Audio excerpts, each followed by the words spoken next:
اتفقنا انه في الايام الساقعه دي لو ما قمتيش من النوم جريتي عمرك ما هتلحقي تعملي حاجه طول اليوم.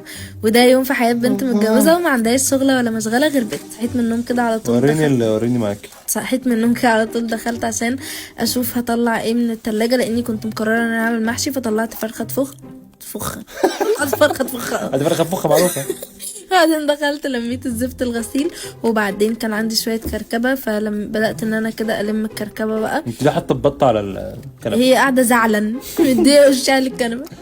بدات لميت كل الحاجات الحمد لله. وبعدين كنت بوريكم اني جبت الفرشه دي من سنتر شاهين. استخدمتيها بقى على كده بالله عليكي؟ استخدمتيها؟ والله استخدمتها، بغسل بيها الحوض. وجبنا الستاير دي يا جماعه بس مقاسها صغير قوي، جبناها للبلكونه. بصوا بقى كرتونه الميه جت، ولكن الاستاذ شهاب قدامنا بقى كده 20 ايه يوم. مشكلتك بقى؟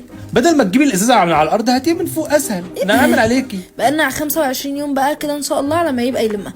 بعد كده دخلت بقى الاوضه علشان ارتب السرير، غيرت فرش السرير وفرشتها. فنان عصام كاريكا بيعمل السرير.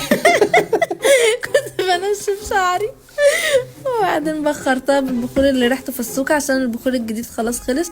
دخلت عشان اعجن شويه غسيل، حطيت شويه زفت غسيل في الغساله وشغلت عليهم. وبعدين دخلت المطبخ علشان هو كمان كان مكركب قوي، كان ورايا بجد كل حاجه مكركبه قوي والله العظيم مكركب. بص الفرشه الجديده اللي انت جايبها بفلوسك يا شيبه، مش عارف تعملي بالفوطه يعني.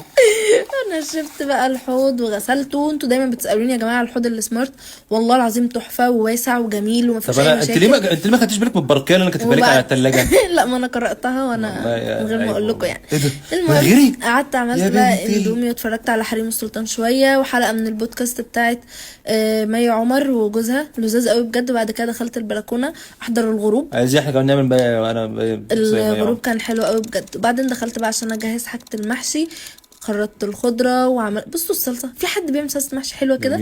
حشيت المحشي الحمد لله.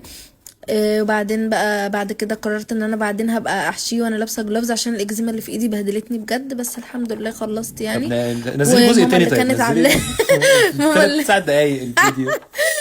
اللي كانت عامله لي الكرنب ربنا يخليها لي يا رب. وعملت الفراخ وكل حاجه بقت زي الفل، بس الكرنب لسه بيستوي ما تقلقوش.